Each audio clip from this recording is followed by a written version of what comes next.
Hello everyone and welcome to episode 9 of the Blueprint. In today's video I'm going to be giving you the top 5 defensive tips for centers in NBA 2K20.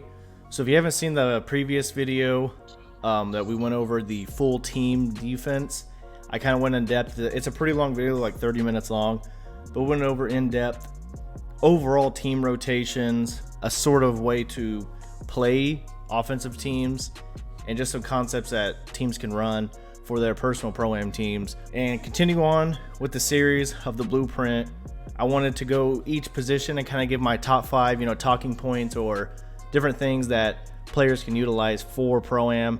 And we're going to start with the defensive side of the ball, because in NBA 2K I feel like that's the most important side of the ball. And so with today's video we're going to be starting with centers, and so let's get into the top 5 tips. Tip number 1 will always be communication. And so what I mean by communication is, centers, they're in the middle of the defense. Overall, it's them in the lock that really control the defensive pace or the way that they want to play opposing teams. And so the lock and center here have to have a great communication to play, of course. The pick and roll, the pick and pop, that's like the main focal point of every single offense, is these 4 players here, determining whether or not you're going to get stops or not. Overall, the off-ball players do have very important jobs, but it's early on to understand the center's communication level with the lock, with the power forward, and how they want to rotate and do things like that. And so what I mean by communication is, let's say they're playing against right here, it's a shooting big, it's a pop big, and so going into this game, they understand when they load in, they see maybe a glass lockdown at center, and so immediately they're starting to think, hey, this might be a shooting center. This is where the early communication needs to come in on setting a plan between the center and lock. So, you come in, the center wants to communicate, they want to switch everything. So if the center pops, so this is what would happen, on ball screen action, point guard comes, this center immediately calls the switch. Now the center wants the guard, now the lock plays the pop. And so this is what I'm speaking on when I say communication. And so even then, now the center has to be able to communicate, hey, I'm playing on the left, I'm going to force him into the guard, the guard drives this way, maybe now this guard can take, just overall, nothing is incorrect when you communicate it in the moment. Now, looking back, there's right and wrong corrections with communication that you guys can make, of course, based on archetypes. This is a pure sharp, maybe not the best switch there, but as long as everyone's on the same page, that's a full plan that it can work because everyone is on the same page. Now, when a center is silent and doesn't really talk with the lock, and they play the guessing game of, this lock thinks this is a shooting big, and the center is in full understanding that they want to guard center, but they don't communicate that. So the screen comes, the lock stays, and now the center comes over, and this is where the mishaps happen. We always need full communication between center and lock. The center needs to have full communication levels. Tip number 2 for centers will be positioning. And so what I mean by positioning is, overall the center has a lot of things that they have to see and do on defense. And so a few things is, of course, guarding any type of cut. So if this back door comes and the center can get in position for that, that's one type of positioning. Another type of positioning would be the ability to cut off a guard. So if this is a great screen, be in position here to either force the guard to come back to the lock, or to try to force the guard to come wide where they can get even more help. That's another type of positioning. There's a lot more others. If a hash cut comes, the positioning to play that, and as well as the pop and roll, all those sorts of positionings. And so understanding good positioning, honestly, in my opinion, is either watching yourself play or watching other great centers and seeing what they're doing right and incorrect, or even watching film on the team that you're about to play. So if you're coming on a big league game or a big tournament, trying to get film of the other team and already kind of have an understanding of what they like to do, that can help dictate your positioning. But the biggest thing is, kind of going back into tip 1, your positioning all comes from communication and what you're trying to do as a defense. And so if you're a defense who's, like in the defensive video that I made, let's say we're trying to force this guard to go baseline here, this center already really understands, based on this build, this is an inside center. This center can really play this lane here in that type of positioning, as long as the lock can get them down to, force them into the power forward, again, like we spoke on in the last video. And so positioning overall comes with communication, but it also comes with understanding of the goal of the defense in every possession. And so if the shooting guard communicates that they want the center to take the cut, and maybe they want to blitz this as the point guard comes over, they blitz this. And this is a long way. I'm not saying, but if they are cutting, you know, that's a way of communicating line. And so understanding positioning is very important for centers, because angles and things like that all matter, but it really just depends on the overall concept that the defense is running. Tip number 3 would be how to defend guards. This overall will go into, of course, your build. Your build has a lot to do with this ability, but in Pro-Am, we want to be able to have the ability to play on the guard if we have to. And so let's say we do get this switch. This is a pop center, so you call the switch out. Now we're in a position where we're one-on-one with a guard. And so we got to look at worst case versus best case scenario here. So the worst case scenario would be we give up a 3 right here. We give up 3, they get 3 points, easy. That's what they want. The best case scenario is we get a stop. And so that's very simplified, but I'm going to go into detail what I mean by this. So if a center now is locked on the guard, you know, maybe this guard's been rim running pretty well, and then they, you know, they kind of back off, or they just try to play straight up. And so here we're playing into the worst case scenario of giving up a 3.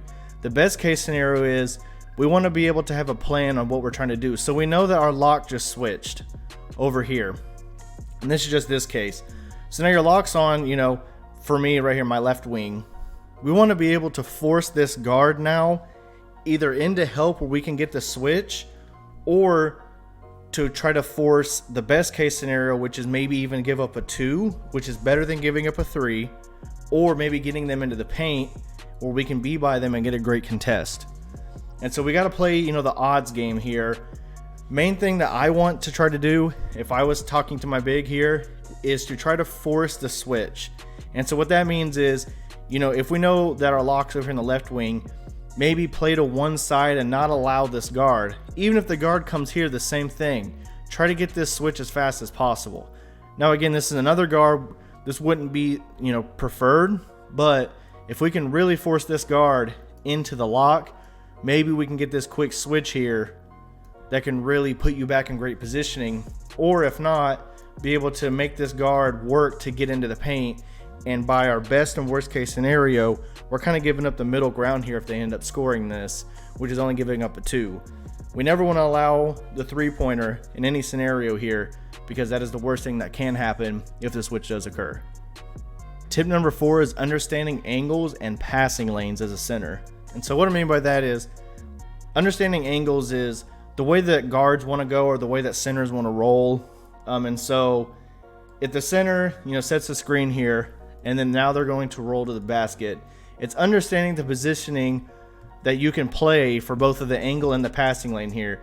So if a great screen is set, you play over, playing the correct angle here is going to determine, and of course your build all goes into this, whether or not you're going to be in position to force this guard possibly back into your lock, or for, you know, a blow by. Like if you incorrectly angle this and you go too far down, now the guard has a 3, but you want to be able to almost play this angle where you can, you know, cover this correctly but still almost play this lane in a way. Now of course we're going to have backside help, but some of the best centers can almost play this, both these players at once, of course with not a lob. If this point guard just throws a lob, you're not really going to stop that, but I'm talking mainly if they throw this pass here. And so being in position where maybe you can still jump to get a contest or play the lane that they can throw right over you is some of the little concepts that I mean by understanding angle and passing lanes. The other angle that we can show here is if the center ends up rolling to the paint and our power forward does drop to help, now we have the ability to play this angle here. So let's just assume our lock's, you know, going to get there. So here they get there, and now we know that the guard is looking for this pass here or this pass here. And so understanding the passing lane lines that, you know, you can get if you face up here and kind of walk back, there's a good chance that when this guard tries to throw this pass, you're going to be able to get there if your forward, you know, is coming to really help on this roll if you're out of position and our lock can get there. And so understanding the angles and passing lanes is super important for all centers. You know, there's definite levels to things like this, but a good center knows what passing lanes that they're able to play and what angles they can take to really disrupt guards. Tip number 5 would be blitzing and full court pressure. Blitzing as a big is one of the most frustrating things to play against as a guard. Some of the centers who know how to play, again, all these tips kind of go together, but if they know how to play the lanes correctly and understand angles and the correct way to blitz, it can really be frustrating. So here we're on, this is a full court press, and the defense, which is the red, is pressing. So they inbounds the ball to the guard. What I mean by this is, you know, right here the guard is really looking to get up court. They have the center here for the reset. Playing these two lanes here, you know, you want to play this passing lane,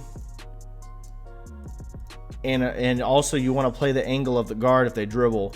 And so great centers understand how to do this by playing, you know, they'll play maybe behind and know that they can sprint to get here, or they'll play to a front or maybe force them to one side. And so as the lock, this is, again, every team has a different game plan on when they pressure. Now, some defenses just want their lock to bump the guard fully up court, but some want to force the guard to get into a position where they can make a play and possibly force a turnover. And so most of the time this happens when a guard is really sprinting up court, the lock is, you know, on the right hip, and now this center who's still in this lane who can play this pass is able to get over and blitz and, you know, get a turnover by knocking the ball out. There are definitely levels to every type of center in all of these things that we're talking about.